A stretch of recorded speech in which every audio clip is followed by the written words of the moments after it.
BA 4th Semester Economics Unit 2, Supply of Money, Definitions Determinants of Money Supply High-Powered Money and Money Multiplier Indian Currency System.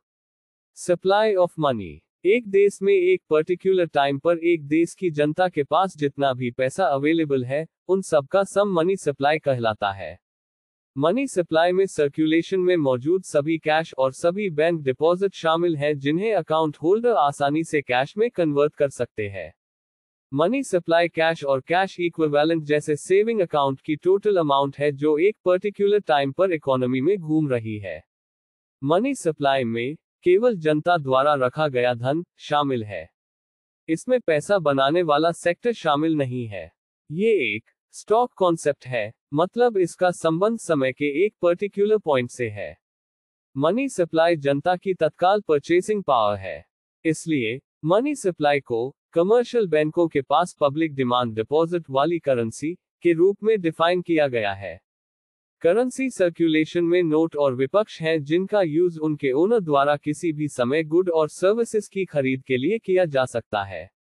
Demand deposit मतलब bank के current accounts में deposited amount और savings accounts में deposited amount को bank को कोई advance notice दिए बिना निकाला जा सकता है। इस प्रकार दूसरे शब्दों में धन के फुल लिक्विड पार्ट को मनी सप्लाई कहा जाता है जिसका उपयोग किसी भी समय जनता की इच्छानुसार किया जा सकता है। ये सप्लाई एक लिक्विड परचेसिंग पावर है। इसे M1 कहा जाता है।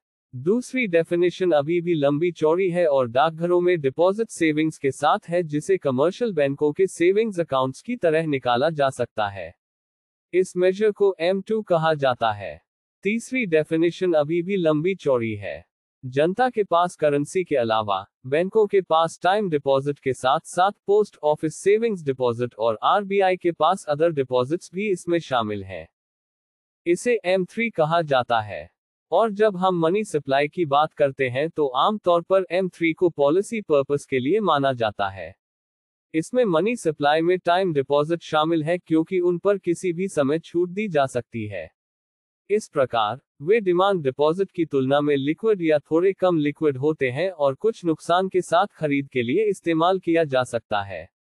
मनी सप्लाई के चौथे और लंबे चौड़े अर्थ में जनता के पास करेंसी, बैंक्स और पोस्ट ऑफिसेस के पास सभी डिपॉजिट, चाहे डिमांड, सेविंग्स या टाइम डिपॉजिट शामिल है। अदर कंट्रीज में बैंकों में सेविंग्स बैंकों के पास savings deposits, loan association, building societies और डिपॉजिट्स, अदर क्रेडिट और फाइनेंशियल इंस्टीट्यूशन भी शामिल हैं। Determinants of money supply. Money supply जनता द्वारा रखी गई करेंसी और बैंकों के पास जनता की डिमांड डिपॉजिट से बनी होती है। M equals to CP plus D. M equals to जनता के पास टोटल मनी सप्लाई है। CP equals to जनता के पास मौजूद करेंसी है। D equals to बैंकों के पास जनता की डिमांड डिपॉजिट्स है। मनी सप्लाई के दो इंपॉर्टेंट डिटर्मिनेंट्स हैं। First is high powered money की मात्रा जिसे RBI द्वारा रिजर्व मनी भी कहा जाता है। Second is money multiplier. High powered money. High powered money commercial बैंकों के कैश रिजर्व्स का सम है। ये बैंक के उधार के डिटेल का बेस है। कमर्शियल बैंकों ने लंबे एक्सपीरियंस से ये जान लिया है कि उनके द्वारा प्राप्त जनता की सभी डिपॉजिट्स एक ही समय में नहीं निकाली जा रही हैं। दरअसल समय के साथ लगभग हर बैंक में डिपॉजिट्स का ताज़ा फ्लो बढ़ रहा है। इसलिए डिपॉजिट्स के कुछ हिस्से को कैश और बैलेंस से बाहर रखने के लिए वे क्रेडिट क्रिएशन के लिए इस्तेमाल करते हैं। आमतौर पर यह माना जाता है कि कैश रखने के लिए 10% बहुत सेफ लिमिट है। इसलिए डिपॉजिट्स का लगभग 10% कैश में रखा जाता है और बचा हुआ उधार दिया जाता है। रुपये में से लोन के रूप में प्राप्त 90 रुपये की अमाउंट किसी न किसी बैंक में डिपॉजिट्स की जाती है और इस प्रकार डिपॉजिट 90 रुपये तक बढ़ जाती है। इनमें से 10% रिजर्व के रूप में रखा जाता है और बैलेंस का उपयोग फिर से लोन देने के क्रिएशन के लिए किया जाता है। ये प्रोसेस चलती रहेगी और हर बार लोन देने की पावर कम होती जाएगी। इस प्रकार शुरुआती 100 रुपये की डिपॉजिट से 900 रुपये की एडवांस अमाउंट बनेगी। यदि बैंक को सिक्योरिटीज में इन्वेस्टमेंट करने या क्रेडिट बनाने के लिए बैंकों के साथ बैलेंस बनाए रखने की आवश्यकता नहीं है, तो यह उसे प्राप्त होने वाली डिपॉजिट्स और कैश रिजर्व्स पर डिपेंड करता है जिसे उसे रखना आवश्यक है। Money multiplier. मनी मल्टीप्लायर, जिसे मनी सप्लाई मल्टीप्लायर या मॉनेटरी मल्टीप्लायर के रूप में भी जाना जाता है। मनी मल्टीप्लायर मेजर है कि इकोनॉमी में रिजर्व्स की तुलना में कितने अधिक डॉलर हैं। 10 के मनी मल्टीप्लायर का मतलब है कि रिजर्व्स की तुलना में सर्कुलेशन में 10 गुना अधिक पैसा है। ये दिखाता है कि कैसे किसी बैंक में शुरुआती डिपॉजिट से इकोनॉमी में उस इनिशियल डिपॉजिट की तुलना में कहीं अधिक पैसा प्राप्त होगा।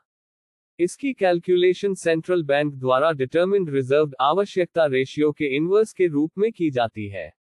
Indian currency system. Indian currency को भारतीय रुपया कहा जाता है। एक रुपये में 100 पैसे होते हैं। भारतीय रुपये का सिंबल रुपी है। भारत में करंट करेंसी सिस्टम का मैनेजमेंट और कंट्रोल आरबीआई द्वारा किया जाता है और इसे न बदलने वाली पेपर करेंसी स्टैंडर्ड के रूप में जाना जाता है। भारत में रुपये को स्टैंडर्ड करेंसी माना गया है और सभी लेन देन रुपये में ही किए जाते हैं। भारत में मॉनेटरी अथॉरिटी भारतीय रिजर्व बैंक है। आरबीआई की एस्टैब्लिशमेंट 1 अप्रैल 1935 को मुंबई, महाराष्ट्र में हेडक्वार्टर्स के साथ हुई थी। भारतीय रिजर्व बैंक एक्ट 1934 बैंक के कामकाज का कानूनी बेस प्रदान करता है, जिसने 1 अप्रैल 1935 को काम शुरू किया था। Sir Osborne Smith Reserve Bank के पहले गवर्नर थे। भारत पेपर करेंसी स्टैंडर्ड का पालन करता है क्योंकि भारत में अपनाई जाने वाली करेंसी कागज से बनी होती है। सिक्के लिमिटेड लीगल टेंडर हैं और इनका उपयोग स्मॉल पेमेंट्स करने के लिए किया जा सकता है, जबकि paper notes unlimited legal tender हैं और इनका उपयोग किसी भी अमाउंट के पेमेंट के लिए किया जा सकता है। 2 और उससे ऊपर के करेंसी नोट जारी करने का एकमात्र एकाधिकार आरबीआई के पास है। फाइनेंस मिनिस्ट्री 1 रुपये का नोट और सभी सिक्के जारी करता है। हालांकि सभी करेंसी और कॉइन्स को सर्कुलेशन में लाने की जिम्मेदारी आरबीआई की है। भारत नोट जारी करने के लिए मिनिमम रिजर्व सिस्टम को फॉलो करता है। इस सिस्टम के तहत सेंट्रल बैंक आरबीआई को 200 करोड़ रुपए वैल्यू के गोल्ड और फॉरेन एक्सचेंज का मिनिमम स्टॉक रखना आवश्यक है और इस बेस पर आरबीआई किसी भी संख्या में नोट जारी कर सकता है।